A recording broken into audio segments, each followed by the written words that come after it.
Καλημέρα στην Κέρκυρα. Και πάμε Φλόρινα. Φλόρινα, ακόμα πιο βόρεια, να συναντήσουμε τη Θωμαΐδα Αδάμου. Καλή σου ημέρα. Καλημέρα από την Φλόρινα, με την χαμηλότερη νομίζω θερμοκρασία σε όλη την Ελλάδα. Για πες το μας, αλλά σιγά σιγά, μην μας ευνηδιάσεις. 4 βαθμούς είχαμε κατά τις πρώτες πρωινές ώρες και αυτή την ώρα είναι στους 5 με 6 βαθμούς, εδώ τουλάχιστον στο κέντρο της πόλης της Φλόρινας. Φανταστείτε λοιπόν στα ορεινά πόσο πιο χαμηλά πέφτει η θερμοκρασία. Ωστόσο όμως κατά τις μεσημεριανές ώρες ανεβαίνει η θερμοκρασία, με αποτέλεσμα να αισθανόμαστε κι εμείς πως ακόμα δεν θα ανάψουμε τα τζάκια και τις σόμπες, για να μην καίμε και τα υλικά που έχουμε προμηθευτεί για να περάσουμε τον χειμώνα που προβλέπεται να είναι βαρύς και μακρύς και πάλι. Ωστόσο όμως κατά τη διάρκεια των επόμενων ημερών θα φιλοξενήσουμε εδώ στην περιοχή μια πολύ σημαντική διοργάνωση, τον πρώτο διεθνή αγώνα 3D τοξοβολίας με την επωνυμία Άρκτος 2019.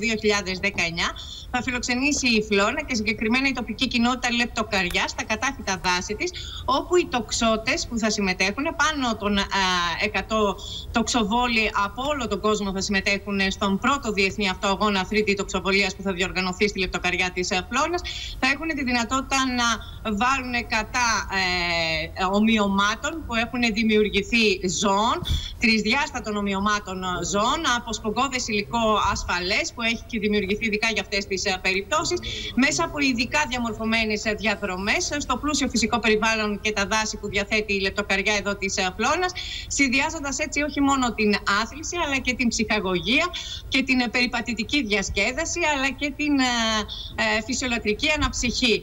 Ένας διαγωνισμός που πραγματικά θα φέρει κόσμο εδώ στην περιοχή της Φλόρινας να γνωρίσει το ορεινό πλούτο εδώ της περιοχής μας και σαφέστατα να περάσει πολύ όμορφα τις ημέρες εδώ στην περιοχή της Φλόρινας, με αφορμή βέβαια και το τριήμερο του εορτασμού της 28ης Οκτωβρίου. Οι αγώνες θα διεξαχθούν την Κυριακή 27 του μηνός. Σας καλούμε λοιπόν όλους, με αφορμή και το τριήμερο, να έρθετε να απολαύσετε εδώ την περιοχή μας αλλά και τους αγώνες αυτούς που θα διοργανωθούν για πρώτη φορά σε όλο τον κόσμο και εδώ στην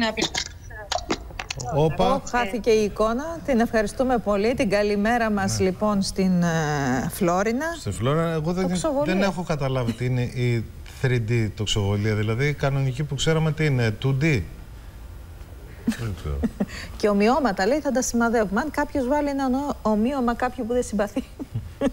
Μην βάζεις τη θέση τώρα, γιατί δεν θα είναι 100 οι επισκέπτες, θα είναι πολύ παραπάνω. Θα είναι πολύ παραπάνω. Λοιπόν, πάμε Θεσσαλονίκη.